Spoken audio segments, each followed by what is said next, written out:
Hey guys, how's it going? Krafan here. Today I want to talk about a subject that keeps coming up in one form or another, and it has to do with the Grim Patron.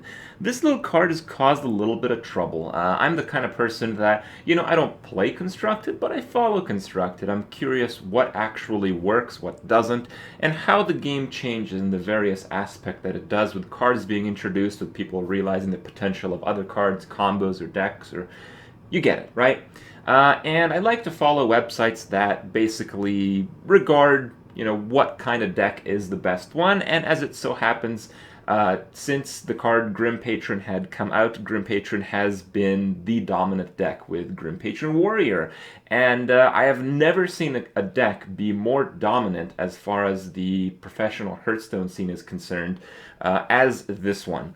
What really separates it from ones in the past is that, well, it's really hard to play well, and that is very real. I've talked to some people at Blizzard directly who attended some of the events that I did, and they basically relayed this as well, where, players who are really, really good at the deck, they love it. They win a lot with it. But players who are in the mediocre range, they're better off just playing basically anything else. And it's a very interesting concept where this has never really been the case in Hearthstone before. That, one deck is so powerful, but, so few people can actually consider it so powerful, but it gets kind of like a disproportionate amount of publicity because of that. So that's really interesting, and people kind of regard this situation as to one where Miracle Rogue was like the dominant deck. This was about close to a year ago, in fact, and they ended up nerfing Leeroy. And Leeroy Jenkins used to be a 4-mana card. It used to be played in just about every deck, and just about every deck had some interaction with the card to result in a huge burst combo.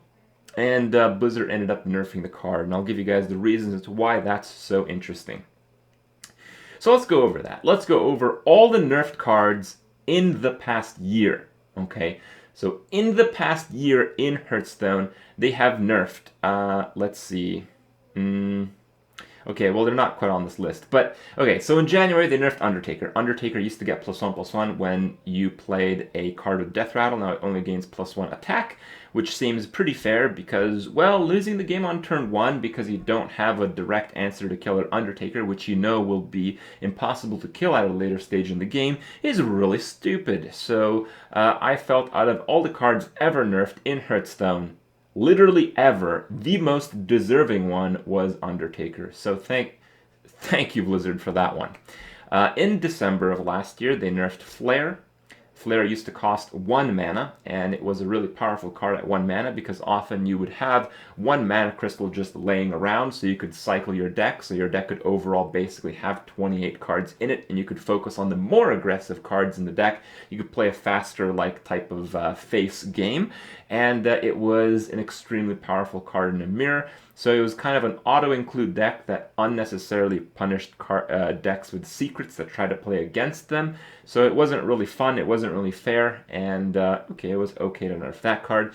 They nerfed Gadgetzan Auctioneer. Gadgetzan Auctioneer used to cost 5 mana. Yeah, it was nerfed on the release of Goblin vs. Gnomes, which introduced a lot of the spare parts. These days, often you hear people complaining about Antonidas and mages with mechs and spare parts. Well, that's basically what would have happened with all classes. All classes would basically be, at least at that time, these days will be a little bit different, but at that time, almost everyone would be playing Gadgetzan Auctioneer and mech decks, and it would be kind of a dumb game. So keep that in mind. They kind of let Antonidas slide because only Mage had it, but they didn't want everyone to have this enormous advantage with this card that was already pretty good. Then they nerfed Soulfire. Soulfire used to cost 0 mana, and it was pretty stupid because, well, sometimes you'd go second and have Flame Imp, Coin, Flame Imp, and then Soulfire, their 1-drop, and then you'd win the game. It's whatever, whatever. So I'm glad that stuff has changed. And of course, in September of last year, I think they nerfed a few other cards beside Leeroy. I think they nerfed 2 other cards in September, I don't remember. But they nerfed Leeroy in September of 2014. It's almost a year ago.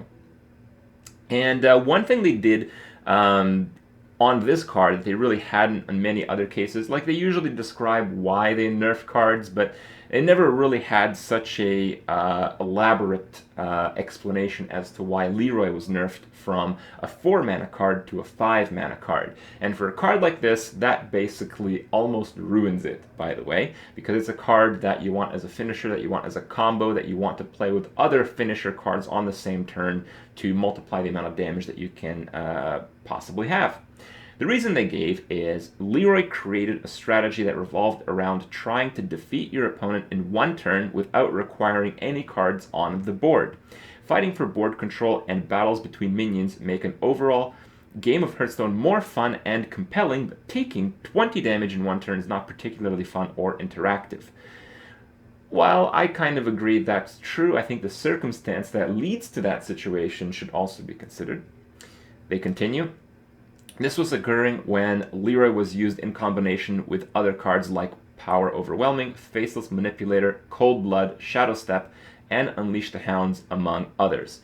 And that is fair to say. A lot of those decks in those days were just, do some damage early on and then finish them off with some super combo, which is basically what good constructed decks have been since forever.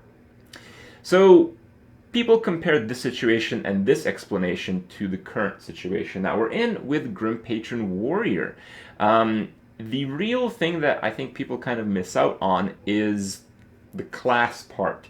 So Grim Patron is a really overpowered card in Warrior because it combos with Warsong Commander, and because Warrior has a lot of ways to do 1 damage, and those ways to do 1 damage coincidentally also synergize with a charging Frothing Berserker. And as it turns out, the Frothing Berserker do a lot of 1 damage to stuff, plus Warsong Commander was already a deck before Grim Patron had come out, and now Grim Patron kind of puts this deck over the top to the point where people realize that it is the strongest deck out there and complain that it should be nerfed. So should it? What do I think? Probably not.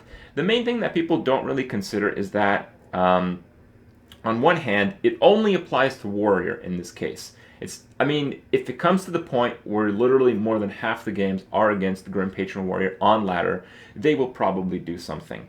But the example that I try to cite is the one that I made with Antonidas that wasn't nerfed, and Gads and Auctioneer that was nerfed, and it was because it was kind of an overpowered situation for all the classes, and it kind of changed the game in a very radical way that didn't really seem too much fun. Whereas with Antonidas, spare parts are really, really overpowered, but it's only Mage that has that. So, maybe it's kind of a cool thing. Maybe if you want to do that, you'd be encouraged to play Mage, where otherwise you wouldn't have that motivation. And with Grim Patron, it's kind of the same thing. Grim Patron is absolute trash in every single other deck besides Grim Patron Warrior, so that's something to really consider. The other, we've kind of mentioned the skill level of playing these type of decks. Back then, while playing Miracle Rogue was also pretty hard, and that is the deck that got hit the most with the Leeroy nerf, the other decks weren't that hard. With Rogue, you kind of needed to play a very specific game to barely stay alive, and you kind of required a 6 or 7 or 8 card combo to really do a full 30 damage. In fact, I think you might need almost a full hand of specific cards to do 30 damage back then. So, it was just pretty unlikely that it was to the degree that Grim Patron can combo off today, and I can kind of understand where people are coming from, but I think it's kind of healthy to have just, a mix of different type of decks. Back then, we had almost only combo, and Leeroy was pretty much the source of this in all these decks. These days, we do have some combo decks. I don't think it's the dominant type of deck on ladder, but it is a variety of combo decks, and we also have a lot of aggro or zoo decks, and sometimes, usually in the lower ranks, we see some mid-range decks as well. I think right now we actually have almost a full variety of decks on ladder, and I think, yeah, it sucks if you're playing a deck that isn't good against Grim Patron Warrior, but if there's a dominant deck, and there's always a dominant deck, playing the deck that's weak against that will always suck. So I don't think there is really a good reason to nerf Grim Patron Warrior, just because it's a fun deck to play. It's a fun deck to play against for me, I think so, at least. Even though it is not very interactive, it's kind of cool. Combo decks are kind of cool. The mix of decks that you play against is very interesting. The fact that it's such a hard deck to play and you might just beat the guy because he kind of sucks or slips up. And even at the professional level of Hearthstone, people make mistakes and end up just, missing lethal and then losing games, as so happened in actually multiple tournaments that I cast in the last week. That exact situation happened.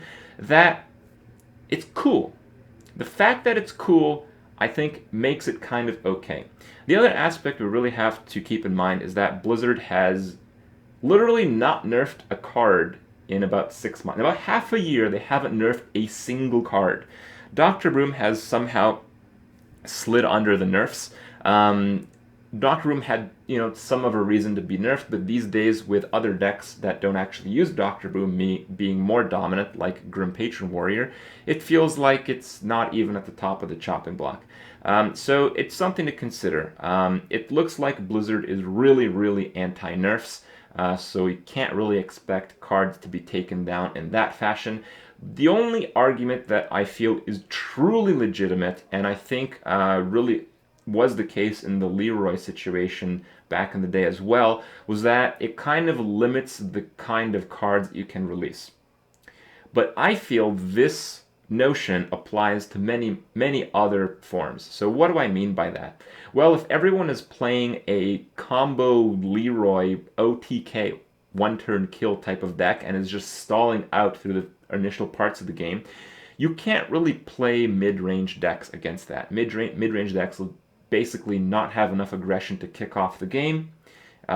Usually removal is more efficient than the creatures played, so often the combo decks will run a lot of removal, your mid-range threats would be destroyed, and, well, by the time you got to the late game, you would lose to their one-turn kill combo. So it kind of limits the ability to design mid-range cards that are actually good and will be played. So that's one reason why perhaps the Leeroy nerf happened, and this might be one reason why the Grim Patron nerf might someday happen, because Grim Patron, at least in Warrior, really punishes people to run cards that just die to it for free, so like 1/3 creatures, 2/3 creatures, or just 1 or 2 attack creatures overall, actually, now that I think about it. Just creating creatures like that in decks that aren't blatantly overpowered will make it so they have a pretty bad matchup against the Grim Patron Warrior, and that does limit the design space a little bit. But I feel the design space for quality cards is already limited by more dangerous cards, let's say, like Big Game Hunter, by even cards like Polymorph. Polymorph makes it so if you play a legendary card, it's still better do something the turn it's played. And it doesn't really seem directly that way, but, there's just so many problems with bigger creatures in Hearthstone right now. I feel that space of design is more limited than just, making a creature with 1 or 2 attack. So a lot of points both ways, but I feel, at least from my understanding of things, that Grim Patron will probably not be nerfed unless, and this is a pretty big unless, the next expansion, the next content Blizzard really wants to launch kind of really plays very badly against the Grim Patron Warrior. When Blizzard comes up with a new expansion, they want to give you guys a reason to experience that content, get the cards, and actually have fun playing it. If you lose a lot of games, if you're losing against the same decks as you were before expansion, that's basically a failure. So it might get nerfed, but mostly for that reason, I believe. And, well, they might come up with a paragraph for this one as well, but honestly, coming up with reasons why you nerf cards, especially in detail, is probably not very good practice, and it's probably why we haven't seen much of that since the Leeroy nerf. So, good stuff. Hope you guys enjoyed my thoughts. We'll see what happens pretty soon, I believe. I think pretty soon we'll have some information on the upcoming expansion, and we'll see how it will all go down. But it's very interesting to take a look at the big picture to see quite how things will move in the large sense. So, hope you guys enjoy my talk, and I'll see you guys tomorrow.